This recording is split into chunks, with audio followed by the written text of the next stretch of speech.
Hello everyone, my self Anoop Sahu. अभी हम world geography के अंतर्गत 7 कॉन्टिनेंट्स के बारे में संक्षेप में अध्ययन कर रहे हैं। हम इससे पहले के वीडियोस में एशिया और अफ्रीका के बारे में देख चुके हैं। आज हम देखेंगे नॉर्थ अमेरिका के बारे में, उत्तरी अमेरिका के बारे में। ठीक है, नॉर्थ अमेरिका यह वर्ल्ड का 3rd लार्जेस्ट कॉन्टिनेंट है। ठीक है, एशिया सबसे बड़ा कॉन्टिनेंट, सबसे बड़ा महाद्वीप, उसके बाद फिर अफ्रीका, अफ्रीका के बाद फिर उत्तरी अमेरिका। ठीक है, उसके बाद दक्षिणी अमेरिका, उसके बाद अंटार्कटिका, फिर यूरोप और सबसे छोटा महाद्वीप जो है वो ऑस्ट्रेलिया है। ठीक है, तो उत्तरी अमेरिका, इसके बारे में हम विस्तार से अभी अध्ययन करेंगे। ठीक है, इनमें सबसे महत्वपूर्ण तथ्य पहले यह देखते हैं कि उत्तरी अमेरिका जो महाद्वीप है उसका कुल क्षेत्रफल कितना है। इसका एरिया है 2,42,11,000 वर्ग किलोमीटर, 2,42,11,000 स्क्वायर किलोमीटर। और इस तरह से ये वर्ल्ड में 3rd पोजीशन पर है क्षेत्रफल की दृष्टि से। ठीक है, जनसंख्या की दृष्टि से उत्तरी अमेरिका 4थे स्थान पर है। पहले स्थान पर कौन सा है? एशिया, दूसरा अफ्रीका, तीसरा यूरोप और 4थे स्थान पर उत्तरी अमेरिका। 5वें स्थान पर दक्षिणी अमेरिका, उसके बाद फिर ऑस्ट्रेलिया और अंटार्कटिका, तो वो वहाँ पर किसी प्रकार से कोई पॉपुलेशन नहीं है। ठीक है, तो इस तरह से उत्तरी अमेरिका क्षेत्रफल की दृष्टि से तीसरा और जनसंख्या की दृष्टि से 4था सबसे बड़ा महाद्वीप है। ठीक है, सन 1492 में, ठीक है, एक यूरोपियन ट्रेवलर थे, यूरोपीय यात्री कोलंबस, इनके द्वारा सबसे पहले उत्तरी अमेरिका की खोज की गई 1492 को, 1492 ईस्वी को। ठीक है, अब यहाँ पर एक प्रश्न यह उठता है कि क्या 1492 के पहले उत्तरी अमेरिका कोई नहीं पहुँचा था? तो 1492 के पहले भी यहाँ पर जो मूल आदिवासी हैं, ठीक है, जिन्हें रेड इंडियंस के नाम से जाना जाता है, रेड इंडियन उससे पहले से वहाँ पर निवास कर रहे थे। ठीक है, तो जो पुनर्जागरण काल हुआ उसके बाद जो विभिन्न खोज जो हुए, ठीक है, खोजी यात्राएं जो हुई, उसके अंतर्गत देखा जाए तो 1492 को कोलंबस के द्वारा उत्तरी अमेरिका का खोज किया गया। यानी आधुनिक विश्व में इसका खोज जो किया गया वो कोलंबस के द्वारा किया गया 1492 को। ठीक है, और इसमें एक महत्वपूर्ण बात यह है कि इसे एक नई महाद्वीप का संज्ञा दिया गया, इसलिए इसे न्यू वर्ल्ड कहा गया, नई दुनिया। उत्तरी अमेरिका और दक्षिणी अमेरिका को न्यू वर्ल्ड या नई दुनिया कहा गया। अब इसका नामकरण अमेरिका कैसे हुआ? एक महान ऐसे ही एक खोजी यात्री थे, ठीक है, अमेरिगो वेसुपुक्की, इनके नाम पर इस महाद्वीप का, यानी पूरे उत्तरी अमेरिका और दक्षिणी अमेरिका में अमेरिका वर्ड जो है, ठीक है, उस वर्ड की उत्पत्ति अमेरिगो वेसुपुक्की के नाम पर हुआ। ठीक है, अमेरिगो वेसुपुक्की, हाँ, याद रखेंगे। उसके बाद अन्य महत्वपूर्ण तथ्यों में देखते हैं उत्तरी अमेरिका की स्थिति।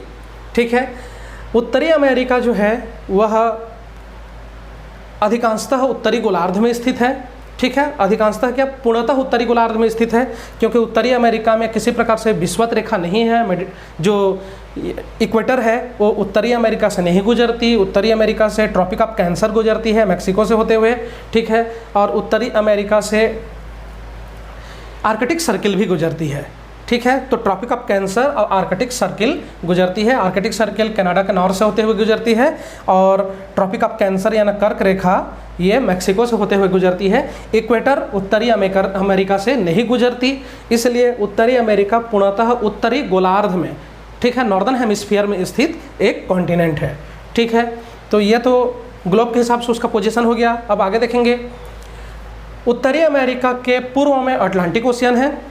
ठीक है, पश्चिम में पैसिफिक ओशियन, प्रशांत महासागर, पूर्व में अंध महासागर या अटलांटिक ओशियन, उत्तर में आर्कटिक ओशियन। ठीक है, आर्कटिक ओशियन, आर्कटिक महासागर। और उसके अलावा दक्षिण में देखा जाए तो यहाँ पर दक्षिण में यह साउथ अफ्रीका से जुड़ा हुआ था। पहले पनामा स्थल एक स्थल संधि है, पनामा स्थल संधि, पनामा एक देश भी है जो उत्तरी अमेरिका का सबसे दक्षिणी देश है। ठीक है, यहाँ से पनामा स्थल संधि से वह साउथ अमेरिका से जुड़ा हुआ था, पहले साउथ अमेरिका के कोलंबिया देश से जुड़ा हुआ था, लेकिन यहाँ पर पनामा स्थल संधि को काट करके उसमें नहर बनाया गया, पनामा नहर, और उसके बाद पनामा नहर इस तरह से उत्तरी अमेरिका और दक्षिणी अमेरिका को अलग करती है। ठीक है, तो इस तरह से दक्षिण में दक्षिण अमेरिका स्थित है। ठीक है, उसी तरह से उत्तरी अमेरिका के उत्तर पश्चिम में, उत्तरी अमेरिका के उत्तर पश्चिम में, ठीक है, अलास्का से एशिया की दूरी अधिक नहीं है। ठीक है, यहाँ देख सकते हैं उत्तरी अमेरिका और एशिया को अलग करने वाला जो स्ट्रेट है, बेरिंग स्ट्रेट, हम जब एशिया पढ़ रहे थे तब उसके बारे में और विस्तार से देख चुके हैं। उत्तरी अमेरिका और एशिया को अलग करने वाला जो जल संधि है बेरिंग जल संधि, बेरिंग स्ट्रेट, ठीक है। Bering Strait Arctic Ocean and Pacific Ocean को मिलाती भी है और उत्तरी अमेरिका और एशिया को अलग करती है, ठीक है। उसके अलावा अन्य और महत्वपूर्ण तथ्यों में देखेंगे, ठीक है। ये तो उत्तरी अमेरिका की स्थिति हो गई कि उत्तरी अमेरिका के पूर्व में अंध महासागर, पश्चिम में प्रशांत महासागर, उत्तर में आर्कटिक महासागर, ठीक है। दक्षिण में दक्षिणी अमेरिका जो पनामा नहर उसको अलग करती है, और उसके अलावा उत्तर पश्चिम में देखा जाए तो एशिया महाद्वीप जिसको बेरिंग जल संधि यह उत्तरी अमेरिका से एशिया को अलग करती है, ठीक है। ये स्थिति के संबंध में महत्वपूर्ण तथ्य। आगे अन्य और महत्वपूर्ण सागरों और खाड़ियों के बारे में देखेंगे। उत्तर से देखते जाते हैं। उत्तरी अमेरिका के उत्तर में ब्यूफोर्ड सी, यहाँ पर ब्यूफोर्ड सी स्थित है, ठीक है। उसके अलावा यहाँ पर बेफिन सी स्थित है, बेफिन सागर। यहाँ पर लेब्राडोर सी, लेब्राडोर सागर स्थित है। यहाँ पर देख सकते हैं हडसन की खाड़ी, हडसन बे या हडसन की खाड़ी। उसके बाद आगे और देखेंगे, इधर साउथ ईस्ट में देखेंगे गल्फ ऑफ मैक्सिको यानी मैक्सिको की खाड़ी। उसके अलावा गल्फ ऑफ कैम्पेक, यह मैक्सिको में स्थित, ठीक है, गल्फ ऑफ कैम्पेक, यह कैम्पेक की खाड़ी, यह गल्फ ऑफ कैम्पेक। उसके अलावा कैरिबियन सी, वेस्ट इंडीज और सेंट्रल अमेरिका के बीच में, वेस्ट इंडीज और सेंट्रल अमेरिका के बीच में कैरिबियन सी स्थित है, कैरिबियन सागर, ठीक। उसी तरह से साउथ वेस्टर्न में देखते हैं मैक्सिको के अंदर इस तरह से पानी अंदर इस तरह से प्रवेश कर गया है, ठीक है। इसे गल्फ ऑफ कैलिफोर्निया के नाम से जाना जाता है, कैलिफोर्निया की खाड़ी, ठीक है। तो ये उत्तरी अमेरिका के कुछ महत्वपूर्ण खाड़ियाँ हैं, ठीक है। यहाँ पर एक खाड़ी है सेंट लॉरेंस की खाड़ी, ठीक है, गल्फ ऑफ सेंट लॉरेंस की खाड़ी। तो ये कुछ महत्वपूर्ण खाड़ियाँ एवं समुद्र जो उत्तरी अमेरिका के चारों तरफ स्थित हैं, ठीक है। अन्य तथ्यों में देखते हैं, उत्तरी अमेरिका के चारों तरफ जो द्वीप हैं, विभिन्न द्वीप महत्वपूर्ण हैं, इनके बारे में देखेंगे। इनमें सबसे पहला उत्तरी अमेरिका के नॉर्थ में ग्रीनलैंड स्थित है। ग्रीनलैंड दुनिया का सबसे बड़ा द्वीप है, ठीक है। ऑस्ट्रेलिया महाद्वीप है, ऑस्ट्रेलिया और भी बड़ा है लेकिन वो महाद्वीप है, कॉन्टिनेंट है।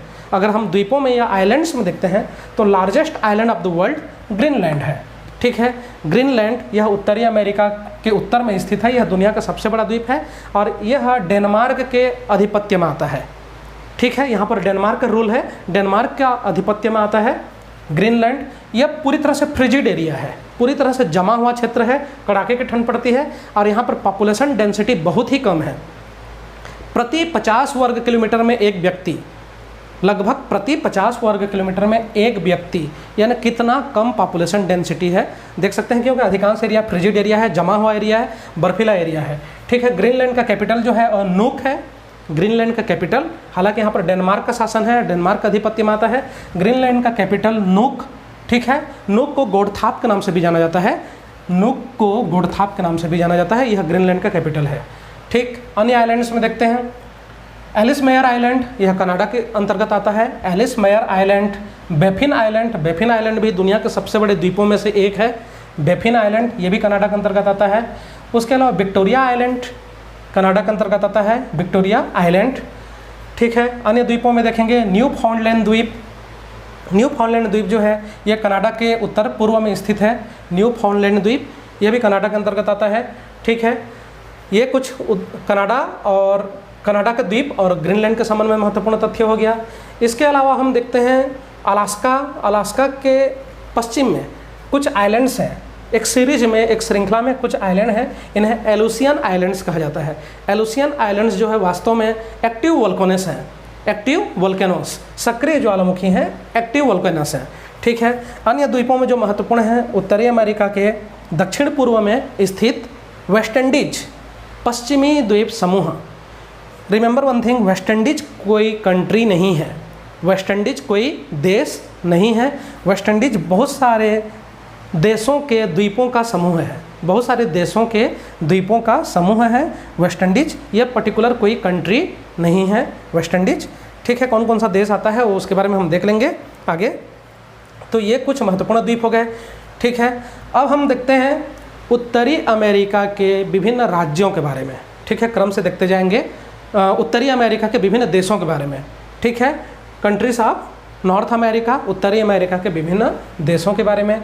ठीक है, ग्रीनलैंड के संबंध में बताया गया कि ग्रीनलैंड जो है वो डेनमार्क के शासन में आता है, आधिपत्य में आता है।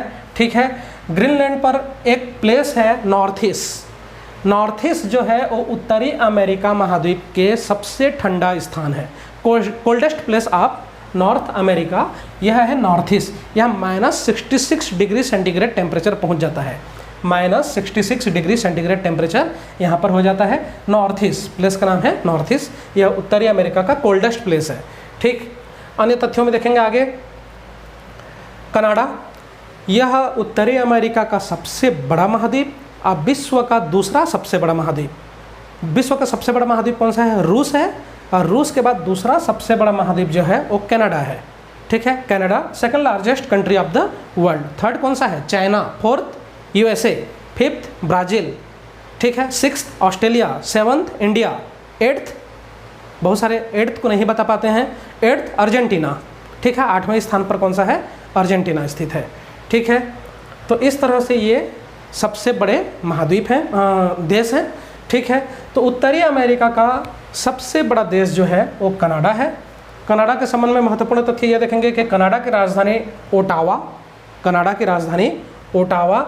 ठीक है, अन्य बड़े नगरों में टोरंटो जनसंख्या की दृष्टि से कनाडा का सबसे बड़ा नगर है, औद्योगिक नगर है।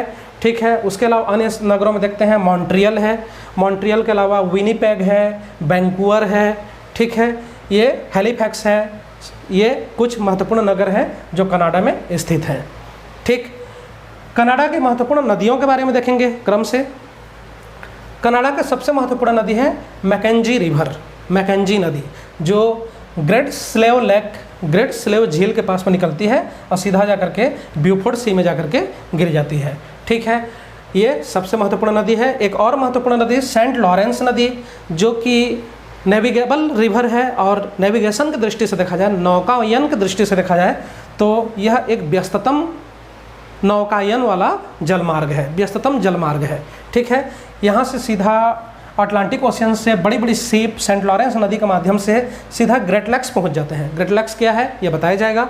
सेंट लॉरेंस नदी के माध्यम से ग्रेट लेक्स पहुँच जाते हैं बड़े बड़े जहाज। तो सेंट लॉरेंस रिवर जो है यह एक नेविगेबल रिवर है, एक सबसे ज़्यादा यहाँ पर नेविगेशन होता है, सबसे ज़्यादा नौकायन होता है यहाँ पर। ठीक है, और यह एक बिजी जलमार्ग है, व्यस्ततम जलमार्ग है सेंट लॉरेंस नदी। ठीक है, यह कनाडा में स्थित एक महत्वपूर्ण नदी। अन्य नदियों में देखते हैं यहाँ पर अलास्का, जो कि संयुक्त राज्य अमेरिका के एक राज्य है, अलास्का। ठीक है, यहाँ पर बहने वाली नदी है यूकान नदी। ठीक, अन्य नदियों में संयुक्त राज्य अमेरिका या यूनाइटेड स्टेट्स ऑफ अमेरिका के नदियों में देखेंगे तो यहाँ पर मिसिसिपी, मिसौरी नदी। मिसिसिपी नदी जो है वो दुनिया के सबसे लंबी नदियों में से एक है। ठीक है, दुनिया के सबसे लंबी नदियों में से एक।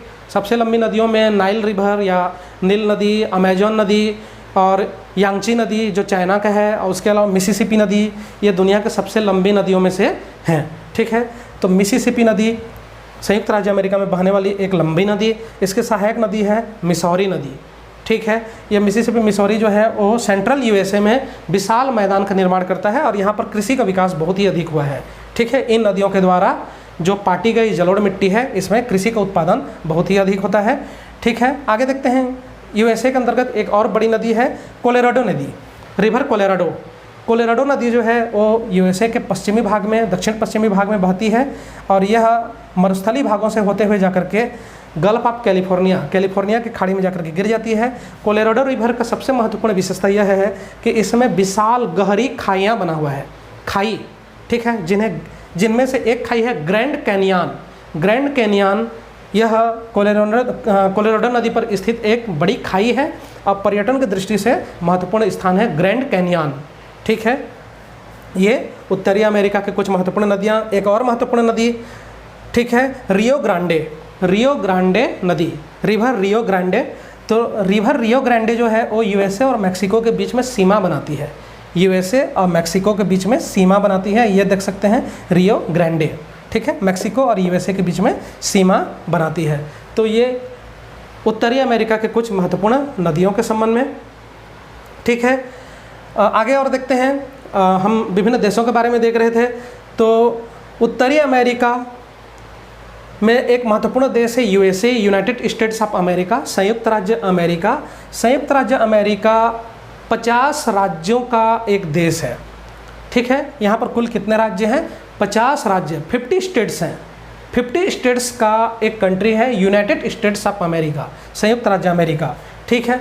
इन 50 स्टेट्स में से 48 स्टेट्स, यह जो मुख्य भूमि है यूएसए का, इसमें आते हैं 48 स्टेट्स, 48 राज्य, और 2 राज्य मुख्य भूमि से दूर हैं।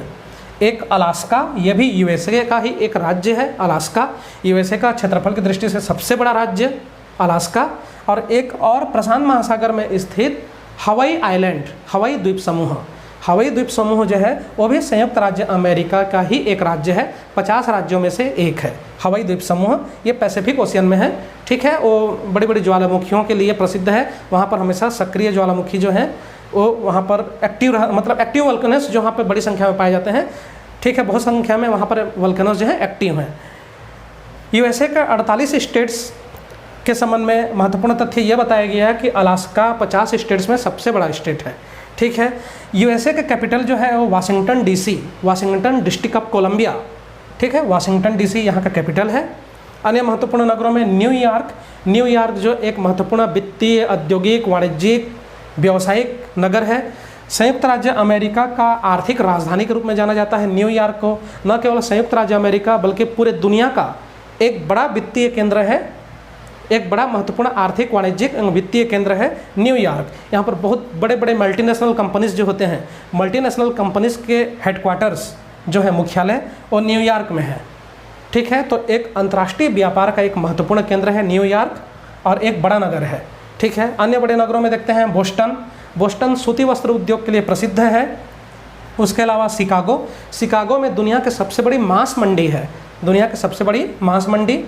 अन्य नगरों में देखते हैं डेट्रॉयट, डेट्रॉयट जो है वो motor capital of the world कहा जाता है इसे। यहाँ पर सबसे ज़्यादा मोटर गाड़ियाँ बनाई जाती है डेट्रॉयट में, इसलिए इसको motor capital of the world कहा जाता है। साउथ में देखते हैं ह्यूस्टन, एक बड़ा नगर ह्यूस्टन, ठीक है। अन्य वेस्टर्न पार्ट में कैलिफोर्निया में, यूएसए के कैलिफोर्निया स्टेट में कुछ बड़े नगर हैं। Los Angeles, Los Angeles Hollywood के लिए फेमस है, हॉलीवुड के लिए जो फिल्म निर्माता उद्योग है हॉलीवुड, उसके लिए फेमस है लॉस एंजलिस। अन्य बड़ा नगर जो है सैन फ्रांसिस्को, ठीक है। और कुछ बड़े नगरों में देखते हैं तो फिलाडेल्फिया, फिलाडेल्फिया का ऐतिहासिक महत्व है, ठीक है, ऐतिहासिकता है। अमेरिका के स्वतंत्रता से जुड़ा हुआ नगर फिलाडेल्फिया, ठीक है। ये कुछ बड़े नगर हैं जो अमेरिका में है, ठीक है, संयुक्त राज्य अमेरिका में स्थित बड़े नगर।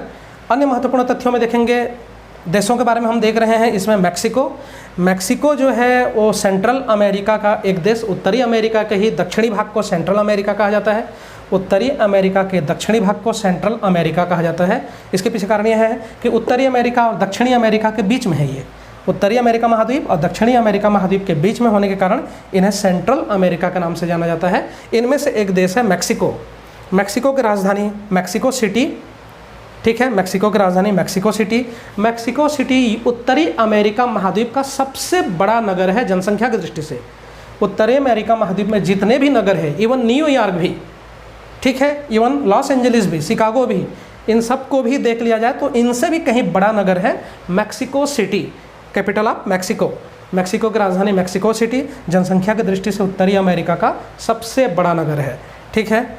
अन्य देशों में देखते हैं ग्वाटेमाला, अब आगे क्रम से देखते जाएंगे, मैक्सिको के बाद आगे है ग्वाटेमाला, ग्वाटेमाला की राजधानी ग्वाटेमाला सिटी। उसके बाद फिर आगे बेलीज, देश का नाम है बेलीज, बेलीज की राजधानी है बेलमोपान, बेलमोपान, ठीक। उसके बाद फिर नेक्स्ट है अल सल्वाडोर, अल सल्वाडोर की राजधानी सैन सल्वाडोर है, अल सल्वाडोर की राजधानी सैन सल्वाडोर। उसके बाद फिर नेक्स्ट है होंडुरास, देश का नाम है होंडुरास, यहाँ की राजधानी जो है वो तेगुसिगल्पा, तेगुसिगल्पा, ये होंडुरास की राजधानी है। अन्य आगे देखते हैं निकारागुआ, निकारागुआ का कैपिटल है मानागुआ, मानागुआ। नेक्स्ट कोस्टारिका, ठीक है, कोस्टारिका का कैपिटल सैन जोस, ठीक है, सैन जोस, यह कोस्टारिका का कैपिटल है। नेक्स्ट पनामा, उत्तरी अमेरिका का सबसे आखिरी देश साउथ में पनामा, पनामा का कैपिटल जो है पनामा सिटी, ठीक। अन्य महत्वपूर्ण देश भी हैं जो वेस्ट इंडीज के अंतर्गत आते हैं, पश्चिमी द्वीप समूह में, इन्हें कैरिबियन आइलैंड्स के नाम से भी जाना जाता है, इन देशों को कैरिबियन आइलैंड्स के नाम से भी जाना जाता है। इनके बारे में देखेंगे। क्यूबा एक महत्वपूर्ण देश है, खास करके गन्ना और चीनी के उत्पादन के लिए प्रसिद्ध है क्यूबा। ठीक है, अन्य देशों में देखते हैं जमैका के अलावा हैती के अलावा देखते हैं डोमिनिकन रिपब्लिक। ठीक है, उसके अलावा आगे प्यूर्टोरिको जो है वो यूएसए के अंडर में आता है। यूएसए का कोई स्टेट नहीं है, यूएसए का शासन है वहाँ पर प्यूर्टोरिको में। ठीक है, उसके अलावा बहामास जो है ये भी यूएसए के अंतर्गत ही आता है और पर्यटन के लिए प्रसिद्ध है बहामास। ठीक है, बहामास पर्यटन के लिए प्रसिद्ध है। बरमुडा एक आइलैंड है। ठीक है, और इस पर यूके का आधिपत्य है। यूनाइटेड किंगडम का आधिपत्य है बरमुडा में। आगे और देखते हैं, यहाँ पर कुछ छोटे छोटे द्वीप हैं जो लेसर एंटिलिस आइलैंड का नाम से जाने जाते हैं। लेसर एंटिलिस आइलैंड्स के नाम से जाने जाते हैं। इनमें कुछ छोटे छोटे देश हैं। ठीक है, एंटीगुआ एंड बारबाडोस और एक देश है बारबाडोस। ये कुछ देश हैं जो कि वेस्ट इंडीज के अंतर्गत आते हैं। यहाँ पर बहुत सारे द्वीपों का समूह है, इन्हें संयुक्त रूप से वेस्ट इंडीज कहा जाता है। ठीक है, तो ये उत्तरी अमेरिका के कुछ महत्वपूर्ण देश हो गए। आगे और अन्य महत्वपूर्ण तथ्यों में देखेंगे उत्तरी अमेरिका के कुछ प्रायद्वीप। ठीक है, यहाँ पर एक प्रायद्वीप देख सकते हैं, यूएसए में आता है फ्लोरिडा प्रायद्वीप। इस प्रायद्वीप का नाम क्या है? फ्लोरिडा प्रायद्वीप। फ्लोरिडा एक स्टेट भी है यूएसए का। इसके अलावा यहाँ पर एक प्रायद्वीप जो लंबी संकरी पट्टी के रूप में है, इस प्रायद्वीप को कैलिफोर्निया प्रायद्वीप कहा जाता है। बहुत सारे स्टूडेंट कन्फ्यूज होते हैं कि कैलिफोर्निया प्रायद्वीप यूएसए में है। एक्चुअल में ये यूएसए में नहीं है, ये मैक्सिको में आता है। कैलिफोर्निया स्टेट जो है वह यूएसए का एक स्टेट है, बड़ा स्टेट है, लेकिन कैलिफोर्निया पेनिनसुला जो है यह मैक्सिको का पार्ट है। ठीक है, कैलिफोर्निया पेनिनसुला। आगे और महत्वपूर्ण तथ्यों में देखेंगे, यहाँ पर एक प्रायद्वीप मैक्सिको में देख सकते हैं। मैक्सिको के इस यहाँ पर जो ये प्रायद्वीप है इसे यूकान प्रायद्वीप के नाम से भी जाना जाता है, यूकान प्रायद्वीप। ठीक है, आगे अन्य महत्वपूर्ण तथ्यों में देखेंगे उत्तरी अमेरिका के महत्वपूर्ण पहाड़ियाँ। ठीक है, जो माउंटेन्स हैं, पर्वत हैं उत्तरी अमेरिका में स्थित, ये कुछ महत्वपूर्ण पर्वतों के बारे में देखेंगे। इनमें अलास्का में स्थित एक पर्वत है माउंट अलास्का। यहाँ पर एक चोटी है माउंट मैकिनले। यह उत्तरी अमेरिका की सबसे ऊंची चोटी है। अलास्का माउंटेन में स्थित माउंट मैकिनले यह उत्तरी अमेरिका की सबसे ऊंची चोटी है। ठीक है, highest peak of the north America. इसकी कुल ऊंचाई जो है वो 6194 मीटर है। 6194 मीटर, 6194 मीटर इसकी ऊंचाई, और उत्तरी अमेरिका महाद्वीप की सबसे ऊंची चोटी है माउंट मैकिनले। ठीक है, अन्य पहाड़ियों में देखेंगे आगे उत्तरी अमेरिका के सेंट्रल वेस्ट में, मध्य पश्चिम में एक लंबी पहाड़ी श्रृंखला है जो लगभग 6000 किलोमीटर लंबी है। वो लंबी पहाड़ी श्रृंखला का नाम है रॉकी पर्वत, माउंट रॉकी। ठीक है, यह रॉकीज माउंटेन के नाम से जाना जाता है। रॉकीज माउंटेन जो है 6000 किलोमीटर की लंबाई में खास करके कनाडा और यूएसए में विस्तृत है। ठीक है, रॉकीज माउंटेन यह उत्तरी अमेरिका की सबसे लंबी पहाड़ी श्रृंखला। दुनिया की सबसे लंबी पहाड़ी श्रृंखला कौन सी है? एंडीज है, दक्षिणी अमेरिका में देखेंगे उसके बारे में। दक्षिणी अमेरिका में स्थित एंडीज पर्वत यह दुनिया की सबसे लंबी पर्वत श्रृंखला है, पर्वतमाला है। ठीक है, तो रॉकीज माउंटेन ये उत्तरी अमेरिका के एक पर्वत श्रृंखला। अन्य पर्वतों में देखते हैं कास्केड माउंटेन, ये वेस्टर्न पार्ट में है यूएसए के। कास्केड माउंटेन कास्केड रेंज के नाम से भी जाना जाता है जो यूएसए और कनाडा में विस्तृत है। अन्य पहाड़ियों में देखते हैं तो कोस्ट रेंज या तटीय श्रृंखला, कोस्ट रेंज जो कि कैलिफोर्निया में स्थित है यूएसए में, कोस्ट रेंज। और पहाड़ियों में देखते हैं आगे यूएसए के ईस्टर्न पार्ट में पूर्वी भाग में अपलेशियन रेंज, अपलेशियन पहाड़ी कोयला उत्पादन के लिए प्रसिद्ध है अपलेशियन पहाड़ी। और साथ ही साथ यह एक प्राचीनतम पहाड़ी में से एक है। जैसे भारत में अरावली पर्वत है, उसी तरह से यूएसए में अपलेशियन पर्वत यह विश्व के प्राचीनतम पहाड़ियों में से एक है, अपलेशियन। ठीक है, कनाडा के नॉर्दर्न भाग में हम देख सकते हैं, कनाडा के उत्तरी भाग को कैनेडियन शील्ड के नाम से जाना जाता है, कैनेडियन शील्ड। ये कैनेडियन शील्ड क्या है? यह विश्व की प्राचीनतम भूखंड में से एक है, विश्व के प्राचीनतम भूखंड में से एक है। जैसे कैनेडियन शील्ड हो गया, ब्राज़ीलियन शील्ड हो गया, स्कैंडिनेवियन शील्ड हो गया, स्कैंडिनेवियन शील्ड। उसी तरह से इंडिया में जो डेक्कन प्लेटू है, ठीक है, डेक्कन प्लेटू ये, और ऑस्ट्रेलियन शील्ड हो गया। ये कुछ महत्वपूर्ण जो भूखंड हैं, यह दुनिया के प्राचीनतम भूखंड में से एक है। जिस समय पृथ्वी का निर्माण हुआ, पृथ्वी आग के गोले के रूप में था और ठंडा होकर के जब पृथ्वी की उत्पत्ति हुई, उस समय ही जो पहले भूखंड बने उन भूखंडों में से एक भूखंड है कैनेडियन शील्ड, यानी प्राचीनतम भूखंड में से एक है कैनेडियन शील्ड। हमारे पृथ्वी का आयु जितना है कैनेडियन शील्ड के आयु भी उतना ही है, हम कह सकते हैं। ठीक है, ये उत्तरी अमेरिका के कुछ महत्वपूर्ण भूमियों के बारे में, जो यहाँ का जो स्थलाकृतियाँ हैं उनके बारे में। ठीक है, अब देखते हैं उत्तरी अमेरिका के महत्वपूर्ण झीलों के बारे में जो परीक्षाओं में काफ़ी महत्वपूर्ण है। कनाडा में स्थित कुछ बड़ी झीलें देखते हैं। ग्रेट बियर लेक, कनाडा के नॉर्थ में देख सकते हैं। Great Bear Lake, Great Slave Lake, Athabasca Lake, यहाँ पर है अथाबास्का लेक। यहाँ पर विनिपेग लेक, विनिपेग सिटी के पास में है। और विनिपेग सिटी जो कि विश्व की गेहूं मंडी के नाम से भी जाना जाता है, विश्व की गेहूं मंडी के नाम से विनिपेग। ठीक है, यहाँ पर लेक भी है, विनिपेग लेक। और ये जो 5 झीलें दिखाई दे रहा है आपको कनाडा और यूएसए के बॉर्डर में, इसे ग्रेट लेक्स के नाम से जाना जाता है। ग्रेट लेक्स, महान झीलें। कौन कौन सी हैं ये 5 झील? सुपीरियर झील जो कि दुनिया का सबसे बड़ा ताजे पानी का झील है। Largest fresh water lake of the world. Largest lake of the world कौन सा है? कैस्पियन सागर, हम एशिया में देख चुके हैं Caspian Sagar. But largest fresh water lake of the world, दुनिया का सबसे बड़ी ताजे पानी का झील सुपीरियर झील है, कनाडा और यूएसए के बॉर्डर में स्थित है। दूसरा मिशिगन झील। ठीक है, मिशिगन के बाद फिर ह्यूरन झील, ह्यूरन के बाद फिर ईरी झील, फिर ओंटेरियो झील। ठीक है, Superior, Michigan, Huron, Erie and Ontario.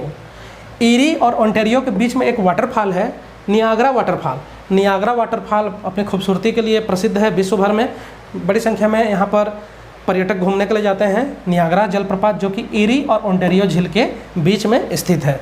ठीक है, और ये 5 झीलें जो हैं इनको कैनाल्स के माध्यम से जोड़ दिया गया है और इसे ग्रेट जो सेंट लॉरेंस नदी है, ठीक है, सेंट लॉरेंस नदी के माध्यम से भी ये जुड़ा हुआ है। इसलिए ये 5 झीलें और सेंट लॉरेंस नदी के माध्यम से ये अटलांटिक महासागर से जुड़े हुए हैं। ये 5 झीलें सेंट लॉरेंस नदी के माध्यम से अटलांटिक महासागर से जुड़े हुए हैं। ठीक है, अन्य झीलों में देखते हैं तो ग्रेट साल्ट लेक, ये रॉकी माउंटेन और कास्केट माउंटेन के बीच में जो ग्रेट बेसिन है, ग्रेट बेसिन में स्थित ग्रेट साल्ट लेक। ठीक है, ये ग्रेट बेसिन जो है यह कास्केट माउंटेन और रॉकी माउंटेन के बीच में एक ऊंची पठारी मैदानी क्षेत्र है। ऊंची पठारी मैदानी क्षेत्र यानी पठार की नुमा ऊंची तो है लेकिन समतल होने के कारण इसे मैदान भी कहा जाता है, ग्रेट बेसिन। ठीक है, ग्रेट बेसिन एक अर्ध मरुस्थलीय क्षेत्र है क्योंकि यहाँ पर बारिश कम होती है, इसलिए यह एक अर्ध मरुस्थलीय क्षेत्र है। ठीक है, ये झीलों के संबंध में कुछ महत्वपूर्ण तथ्य देखें। अब आगे देखते हैं नॉर्थ अमेरिका के डेजर्ट्स, मरुस्थल। कनाडा में तो खास करके कोई डेजर्ट नहीं है। ठीक है, कनाडा में जो डेजर्ट्स हैं वो यूएसए और मेक्सिको में ज़्यादातर हैं। यूएसए के साउथ वेस्ट में, दक्षिण पश्चिम में 2 बड़े डेजर्ट हैं। एक है एरिजोना मरुस्थल और दूसरा मोजेव मरुस्थल। एरिजोना मरुस्थल और मोजेव मरुस्थल। और उसके अलावा मेक्सिको और यूएसए के बॉर्डर में है सोनोरन डेजर्ट, सोनोरन मरुस्थल, ये मेक्सिको यूएसए के बॉर्डर में है। ठीक है, तो ये मरुस्थलों के संबंध में कुछ महत्वपूर्ण तथ्य हो गया। आगे और महत्वपूर्ण जो एक्सट्रीम पॉइंट्स हैं उत्तरी अमेरिका के, इनके बारे में देखेंगे। एक्सट्रीम पॉइंट्स जो सुपरलेटिव पॉइंट्स होते हैं, एक्सट्रीम पॉइंट्स, इनके बारे में देखेंगे। इनमें सबसे पहले तो हम देख चुके हैं कि coldest place of north America north east जो है उत्तरी अमेरिका का सबसे ठंडी जगह, -66 डिग्री होता है टेम्परेचर यहाँ पर हो जाता है।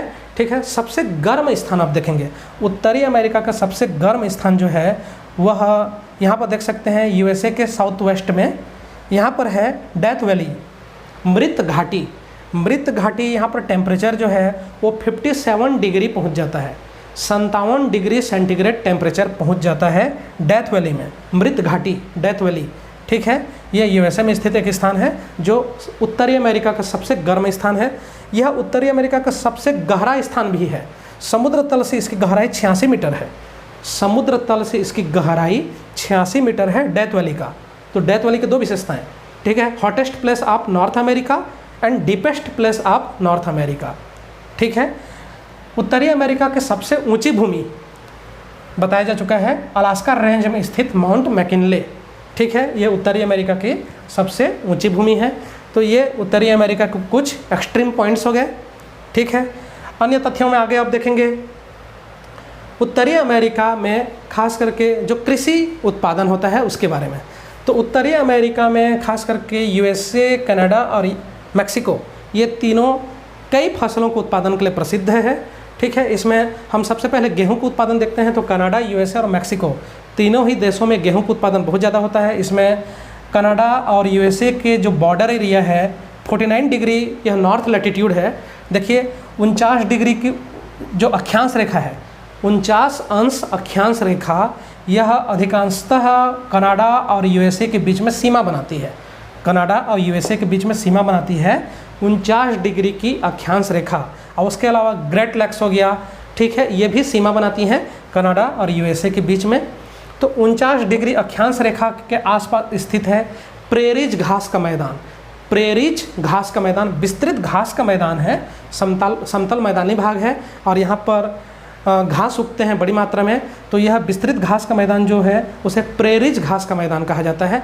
एशिया में जैसे हम देखे थे स्टेपीज घास का मैदान, उसी तरह से उत्तरी अमेरिका में कनाडा और यूएसए के बॉर्डर में प्रेरीज घास का मैदान। यह गेहूं के उत्पादन के लिए प्रसिद्ध है। ठीक है, गेहूं के उत्पादन के लिए प्रसिद्ध है। इसे wheat basket of the world, ठीक है, wheat basket of the world भी कहा जाता है। विश्व की गेहूं की टोकरी भी कहा जाता है। Wheat basket of the world किसको? प्रेरीज को, प्रेरीज घास के मैदान को।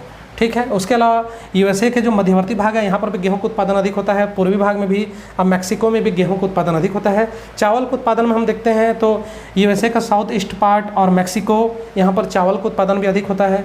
गन्ना के उत्पादन के लिए क्यूबा फेमस है। क्यूबा को sugar bowl of the world, sugar bowl of the world, ठीक है, विश्व के चीनी के कटोरे के नाम से जाना जाता है क्यूबा को। यहाँ पर बहुत ही ज़्यादा गन्ना का उत्पादन होता है और इसी वजह से यहाँ पर चीनी का उत्पादन भी बहुत ही अधिक होता है क्यूबा में। ठीक है, जमैका, जमैका जो है केला उत्पादन के लिए प्रसिद्ध है। जमैका केला के उत्पादन के लिए प्रसिद्ध है। ठीक है, मैक्सिको और यूएसए मक्के के उत्पादन के लिए भी प्रसिद्ध है। मक्के के उत्पादन यहाँ पर यूएसए और मैक्सिको में बहुत ही ज़्यादा होता है। यहाँ पर सेंट्रल अमेरिकन जो कंट्रीज़ हैं, दक्षिणी अमेरिका के जो ये देश हैं, ठीक है, यह इक्वेटोरियल क्लाइमेट होने की वजह से विषुवत रेखीय जलवायु, यानी अधिक वर्षा अधिक तापमान, अधिक वर्षा अधिक तापमान होने की वजह से यहाँ पर इक्वेटोरियल क्रॉप्स बहुत ज़्यादा उगाए जाते हैं। जैसे खास करके यहाँ पर रबड़ का उत्पादन होता है। उसके अलावा यहाँ पर रबड़ के अलावा यहाँ पर केला का उत्पादन, ठीक है, ये कुछ महत्वपूर्ण फसल जो सेंट्रल अमेरिका में होते हैं। कॉफ़ी का उत्पादन भी होता है, कोको का उत्पादन भी होता है। कॉफ़ी, कोको, रबड़, बनाना यानी केला, इनका उत्पादन भी अधिक होता है यहाँ पर। ठीक है, तो कृषि उत्पादन के संबंध में एक महत्वपूर्ण तथ्य। अब देखते हैं औद्योगिक विकास। औद्योगिक विकास में देखा जाए तो यूएसए, संयुक्त राज्य अमेरिका, दुनिया का सबसे बड़ा औद्योगिक देश है। हालांकि चाइना तेज़ी से विकास करते जा रहा है, लेकिन अभी भी वर्तमान समय में भी यूएसए दुनिया का सबसे ज़्यादा औद्योगिक विकास करने वाला देश है। यहाँ पर बहुत सारे मल्टीनेशनल कंपनीज़ हैं, इनका उद्योगों की स्थापना यहाँ पर किया गया है। यहाँ पर खनिज आधारित, कृषि आधारित उद्योगों का विकास बहुत ही अधिक हुआ है। इसके अलावा फाइनेंशियल इंस्टीट्यूशंस भी, वित्तीय यहाँ पर जो संस्थाएँ हैं, बैंक्स, इंश्योरेंस, इनके भी मल्टीनेशनल कंपनी बड़ी संख्या में काम करते हैं। ठीक है, यूएसए में मुख्य रूप से जो उद्योगों का विकास हुआ है वो petrochemical industry, pharmaceutical industry, cotton industry, ठीक है, कॉटन टेक्सटाइल इंडस्ट्री और वूलन टेक्सटाइल इंडस्ट्री। उसके अलावा आगे एग्रो बेस्ड इंडस्ट्री यानी कृषि आधारित उद्योग, मोटर वाहन उद्योग यानी ऑटोमोबाइल इंडस्ट्री, ठीक है, machinery industry, electrical and electronic industries, इनका विकास बहुत ही अधिक हुआ है। कनाडा में खास करके एग्रो बेस्ड इंडस्ट्री और उसके अलावा फॉरेस्ट बेस्ड इंडस्ट्री, खास करके वुड इंडस्ट्री जो है, ठीक है, लकड़ी उद्योग और कागज़ उद्योग, पेपर इंडस्ट्री, कागज़ उद्योग और लकड़ी उद्योग का विकास कनाडा में बहुत ही अधिक हुआ है। ठीक है, कनाडा, यूएसए और मैक्सिको में पेट्रोलियम का उत्पादन भी अधिक होता है। तो यहाँ पर petrochemical and petroleum refinery industry का भी विकास हुआ है। Canada petroleum, natural gas and uranium, ये तीनों ही जो ये जो हैं मतलब फ्यूल जो रिसोर्स हैं, ठीक है, ईंधन से संबंधित संसाधन है, इनका उत्पादन यहाँ पर कनाडा में बहुत ही अधिक होता है। Petroleum, natural gas and uranium तीनों का। यूएसए भी पेट्रोलियम और नेचुरल गैस के उत्पादन में फेमस है, प्रसिद्ध है, ठीक है, अग्रणी है। मैक्सिको में भी पेट्रोलियम का उत्पादन बहुत ही अधिक होता है।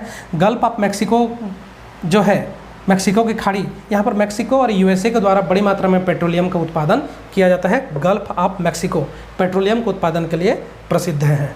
ठीक है। तो ये खनिजों के संबंध में, औद्योगिक विकास के संबंध में कुछ महत्वपूर्ण तथ्य। परिवहन की दृष्टि से देखा जाए तो भी संयुक्त राज्य अमेरिका रोड नेटवर्क और रेलवे नेटवर्क और एयर नेटवर्क, इसमें विश्व में अग्रणी देश है। Road, railway and air network तीनों में ही, ठीक है। रोड मार्ग, जो रोड होते हैं उसके लिए, रेलवे लाइन के लिए भी, और वायु मार्ग, ठीक है। इन तीनों ही में संयुक्त राज्य अमेरिका दुनिया का अग्रणी देश है, ठीक है। यहाँ पर सबसे ज़्यादा रेलवे और रोड नेटवर्क है, और साथ ही साथ यहाँ पर जो एयर कनेक्टिविटी है ये भी बहुत ही अधिक है। दुनिया के सारे देशों से प्राय जुड़ा हुआ है USA, ठीक है। यहाँ पर कुछ महत्वपूर्ण जो ट्रांस रेलवे लाइन है, उत्तरी अमेरिका महाद्वीप को एक पार से दूसरे पार को जोड़ने वाली रेलवे लाइन, इनमें से कुछ महत्वपूर्ण railway line, Canadian Pacific railway line, Canadian national railway line, ठीक है। Canadian Pacific railway line, Canadian national railway line, जो उत्तरी अमेरिका के पश्चिम को पूर्व से जोड़ती है, ठीक है। तो ये रोड और रेलवे और एयर ट्रांसपोर्ट के संबंध में कुछ महत्वपूर्ण तथ्य, ठीक है। मछली उत्पादन एक तथ्य जो काफ़ी महत्वपूर्ण है उत्तरी अमेरिका में, इसके बारे में संक्षेप में देख लेते हैं। यहाँ पर देख सकते हैं इस क्षेत्र में लेब्राडोर की समुद्री जलधारा और यहाँ से गल्फ स्ट्रीम की समुद्री जलधारा, ठीक है। समुद्री जलधारा यानी समुद्र के अंदर बहने वाली एक प्रकार की नदी ही होती है। देखने से वो नदी टाइप का ही होती है, धीमी गति से पानी बहते रहते हैं। समुद्र के अंदर भी धीमी गति से पानी का एक धारा बहती रहती है, उसे जलधारा या करंट के नाम से जाना जाता है। तो ऐसे ही एक करंट जो ठंडी करंट है, ठीक है, कोल्ड करंट, लेब्राडोर की जलधारा, और एक वार्म करंट है, गर्म जलधारा, वार्म करंट, गल्फ स्ट्रीम की जलधारा।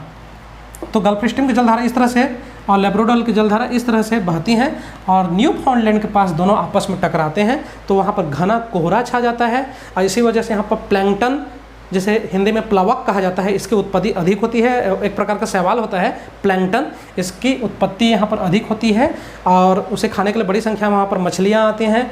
तो यहाँ पर मछलियों को पकड़ने का कार्य, जो फिशिंग होता है, वो बड़ी मात्रा में यहाँ पर किया जाता है, ठीक है। खास करके न्यू फाउंडलैंड के पास में ग्रैंड बैंक और नोवा स्कोशिया, जो कनाडा का एक प्रदेश है, नोवा स्कोशिया, उसके पास में George's bank, grand bank and George's bank, इसके आसपास क्षेत्र में मछलियों का उत्पादन बहुत ही अधिक होता है, मछली पकड़ने का कार्य बहुत ही अधिक होता है। बैंक मतलब क्या होता है? समुद्र का कम गहरा छिछला भाग, जहाँ तक सूर्य का प्रकाश लगभग पहुँच जाता है, ठीक है, वहाँ पर बड़ी संख्या में मछलियों को पकड़ने का कार्य होता है। Grand bank and George's bank यहाँ पर, ठीक है। लास्ट में एक और तथ्य यहाँ पर देख सकते हैं, कनाडा के नॉर्थ में यहाँ पर एन दर्शाया गया है, यह एक मैग्नेटिक पोल है। आप उत्तरी ध्रुव, दक्षिणी ध्रुव ये सुने होंगे, नॉर्थ पोल, साउथ पोल, तो ऐसे ही एक और पोल यहाँ पर है, ठीक है, उत्तर दिशा में ही, ठीक है। इसे मैग्नेटिक पोल के नाम से जाना जाता है, यह चुंबकीय ध्रुव के नाम से जाना जाता है। एक्चुअल में यहाँ की जो भूमि है उसमें मैग्नेटिक जो चुंबकीय शक्ति है, ठीक है, वो बहुत ही अधिक है, ठीक है। यहाँ पर चुंबकत्व जो है वो बहुत ही अधिक है, और यह एक चुंबकीय गुण का कार्य करने के कारण इस क्षेत्र को मैग्नेटिक पोल के नाम से जाना जाता है, ठीक है। कई जो मैग्नेटिक वॉच होते हैं, चुंबकीय घड़ी, इसमें सुई जो होता है, ठीक है, और नॉर्थ और साउथ उसमें दिया रहता है दिशा देखने के लिए, तो वो पूरा का पूरा एग्जैक्ट नॉर्थ की तरफ नहीं दिखाता, थोड़ा सा नॉर्थ वेस्ट दिखाता है। एग्जैक्ट वो जो सुई होता है, ठीक है, वो उसका दिशा एग्जैक्ट नॉर्थ की तरफ नहीं दिखाया जाता है, नॉर्थ की तरफ दिखाने के बजाय वो थोड़ा सा नॉर्थ वेस्ट दिखाता है, क्योंकि ये जो मैग्नेटिक पोल है उस सुई को अपनी तरफ खींच लेती है, ठीक है। दुनिया के कहीं से भी हम उस सुई को लगाते हैं, ठीक है, या फिर मैग्नेटिक फील्ड रख देते हैं, तो उसका नॉर्थ वाली जो नोक है वो इधर की ओर मुड़ जाता है, एग्जैक्ट नॉर्थ न होकर के नॉर्थ वेस्ट की तरफ वो मुड़ जाती है। इसी कारण से मैग्नेटिक पोल जो कनाडा के नॉर्थ में है, बेफिन आइलैंड के वेस्ट में है, ठीक है, यही उस सुई को अपने तरफ खींच लेता है, क्योंकि यह एक मैग्नेटिक फील्ड है, ठीक है, इसलिए इसे मैग्नेटिक पोल के नाम से जाना जाता है। तो ये उत्तरी अमेरिका के संबंध में महत्वपूर्ण तथ्य, ठीक है। तो उत्तरी अमेरिका में इतना ही। अब आगे के क्लास में हम देखेंगे दक्षिणी अमेरिका के बारे में। तो आज के लिए इतना ही। Thank you.